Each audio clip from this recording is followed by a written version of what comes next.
Hello guys, ആന പറയും ദാ മുകളിൽ പാപ്പാൻ പറയും. എങ്ങനെയുണ്ട്? തൃശ്ശൂര് മാളക്കടുത്ത് പുത്തഞ്ചിറ ഗ്രാമപഞ്ചായത്തിലാണ് ഈ പാറ സ്ഥിതി ചെയ്യുന്നത്. പണ്ട് ഇവിടെ മുഴുവൻ പാറകളായിരുന്നു എന്നാണ് കേട്ടിട്ടുള്ളത്. പിന്നെ ഇവിടെ കൃഷിയും ബാക്കി കാര്യങ്ങളെല്ലാം കഴിഞ്ഞിപ്പോ ഈ പാറയും പിന്നെ അടുത്ത് തന്നെയുള്ള ഒരു വേല് കുഞ്ഞു പാറയും ഉള്ളു.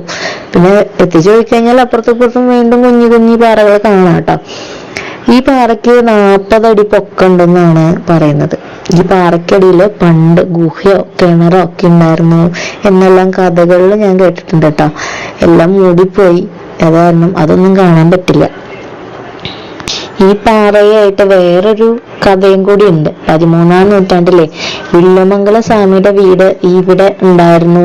അദ്ദേഹം ഉണ്ണിക്കണ്ണനെ അന്വേഷിച്ച് ഇവിടെ വരികയും പിന്നെ കണ്ണന്റെ ദർശനം കിട്ടി സ്ഥാപിച്ച ക്ഷേത്രമെല്ലാം പുത്തഞ്ചിറയ്ക്ക് അടുത്ത് ഉണ്ടായിരുന്നു എന്നൊക്കെയാണ് പറഞ്ഞിട്ടുള്ളത്. വില്വമംഗലം സ്വാമിയുടെ ആസ്ഥാനം ഇവിടെ ഉണ്ടെന്ന് ഇവിടുത്തെ ബോർഡിൽ ഉണ്ടായിരുന്നു. ഇവിടെ ഒരു കുഞ്ഞു വിളക്ക് വയ്ക്കുന്ന സ്ഥലമുണ്ട്. ഇവിടെ ഒന്ന് പ്രാർത്ഥിച്ചു കഴിഞ്ഞാൽ ആഗ്രഹിച്ച് നടക്കുന്ന അമ്മ പറഞ്ഞു. ആ രീതിയിൽ ഞാൻ എൻ്റെ കുറച്ച് വിശ്വാസങ്ങളും ആഗ്രഹങ്ങളും പറഞ്ഞു. അപ്പൊ ഇന്നത്തെ വീഡിയോ ഇഷ്ടപ്പെട്ടോ? ഇനി അടുത്ത വീഡിയോ വരും വരെ എല്ലാവർക്കും ബൈ.